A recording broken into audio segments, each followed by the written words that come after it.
Back here with Save Jersey, James Beattie here again with Dr. Kreutzer of the Heritage Foundation. Okay. Dr. Kreutzer, it's good to be with you. Good to see you again. Glad you came down. Thanks Yes. for the visit. Dr. Kreutzer was also at the Americans for Prosperity Defending the American Dream Summit a couple weeks ago. And, Great turnout there, huh? How was your time in New Jersey? How'd you like it? Brief? It was too brief. Would you come up for Saturday and just... Actually, I came up Friday night and, late, stayed over. And then, came back. I had some stuff to do back in Virginia on Saturday, so I couldn't wait around for the dinner, which I would have liked. Yeah. Now, Dr. David Kreutzer, you're a very well-respected authority on environmental policy and energy policy. One of the few conservatives that we have in the field. We were talking about that before, and we'll touch on that later. But I want to talk to you a little bit about what we have is subsidies and corn subsidy and overall government subsidies. Yes. But I want to talk first about ethanol. Going on ethanol. And before we go further, talk about the process for us of what it takes to develop ethanol, as I don't think it's well known by many of us on Save Jersey, or even the general public for that matter. How does that work? Well, I'm not a farmer or a chemist, but basically it works like this. You take the corn, and it's the type of corn that was probably going to go to animal feed, and you mash it up and get the starch out of it, which you ferment. You turn into sugar, and then you ferment it, and that's the part that gives the alcohol. The proteins and the fiber and so on goes back into the feed system. It goes back into animal feed. But what's important is what's the value of the corn going in, and what's the value of these residuals coming out. And my analysis shows that about 2/3 the value of the corn is lost in that process.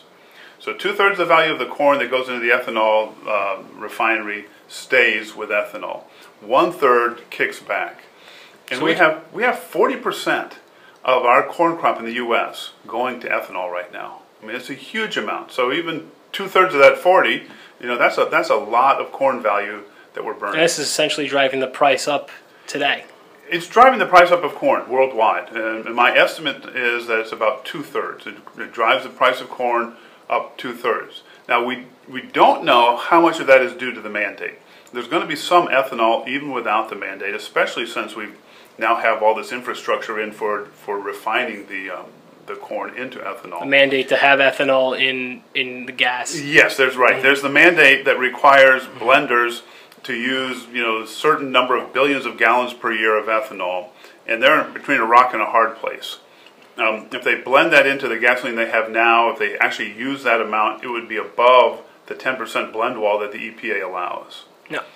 Yeah. I got to ask, how is this? I wanted to have you talk about that a little bit, and I'm glad you touched on it. Yeah. But talk about how this is not only driving up the price of corn, but having an effect on the economy as a whole. Well, it's driving up the price of corn. It's going to drive up the price of food. These things are all going to ripple through. And so it has an impact on the economy that way. It also is one of these things that Washington does all too often, which simply tells us, here, you have to use the corn not to grow food that you might want to eat, but to go into your gasoline. Maybe we want it to go into gasoline. Maybe some people want a lot of it to go into gasoline. Maybe some people don't want any. Who knows? These are not decisions that are appropriate for Washington to make. And the problem is, it's not just Democrats, big government Democrats that are big proponents of this. It's also been Republicans over the years. Yeah, I think for the corn, you can point to the farm states, and for a while it was the environmentalists, and the environmentalists have pretty much backed out of the ethanol support. Al Gore no longer supports the ethanol mandate. Yeah, you mentioned during your lecture at the Defending the American Dream Forum that he's pulled out of corn. What is he investing his money into? And this is going to be a shock to everyone. Yeah, I don't follow him, so I apologize. The shock is going to be I don't know. Okay, well I think he's putting his money into natural gas, isn't it? Oh, it could be. I really that might have been the other lecture. Yeah, the other lecture was talking about that, not me. All right. We'll fix that in edit. But, election's 12 days out. It's Thursday for all you kids out there. No, the election's on Tuesday. Is it? Yeah. Elections are always on Tuesday. Well, 12 days out. It's 12 days out. Today's Thursday. Oh, I'm sorry. Oh, okay. All right. Today's Thursday. I'm sorry. Okay. No, it's all right. It's all right. It's been a long week for everyone. Now, do you think the cord subsidy and other subsidies like it will be eliminated, or at least sufficiently reduced under Romney administration? So, should we see one? He's already come out and said that he wants to let the renewable fuel standard, which is the ethanol mandate, expire on its own timetable. It's currently scheduled to expire in the 2020s, so it's a long ways out. So it's probably, if you just look at what he said, he's going to let the production tax credit for wind expire at the end of this year. That's what the legislation says. But as I understand him, he's not pushing to end the ethanol mandate before its sunset. But that's just kind of a coy way of appealing to both sides, is it not? I mean, it's going to expire in the mid-20s. If he gets elected even 2 terms, he's out. That could let someone else stand. I don't want to get involved in the politics of it. I don't like the mandate. Yeah. All right. No, I know. And I would soon have legislation to have it expire sooner. But the logic is consistent that he gives for allowing PTCs to sunset and to allow the RFS to sunset. One sunsets at the end of this year, one over 10 years. How hopeful are you to have these subsidies end? Eventually, yeah, that's a good question. I'm reasonably hopeful that the PTC won't be renewed, but I don't really have a strong feeling on that, because what happens after the election, there's the lame duck session. There are dozens of these taxes that are various ones that are scheduled to expire. Tax credits and deductions that are scheduled to expire by the end of the year. And they will have what's called an extenders bill. And it depends on what gets into that. The easiest thing politically in the past has been, well, let's just give everybody 1 more year. We'll fight about it, when we come back. And then they do that year after year after year. But there is much less support for the PTC, the production tax credit for wind, right now than there has been since I've been in D.C., which is about 5 years. Right.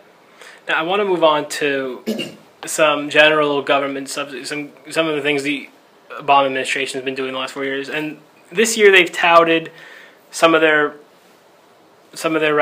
investments in energy, some of their big government subsidies, which you've even written about a bit.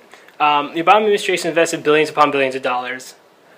This year they touted their big wind and solar projects, 7 wind and solar projects at the end of the summer, Arizona, California, Nevada, and Wyoming, which will produce 5,000 megawatts of power, enough to run 1.5 million homes in those states. You published a report in June that suggests this success is to the contrary. Why is it not productive for the government to subsidize green energy?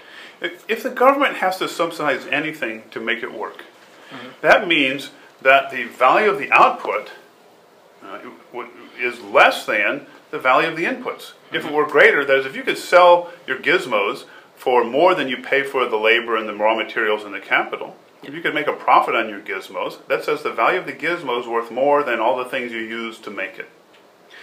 If you can't make it at a profit, you have to be subsidized.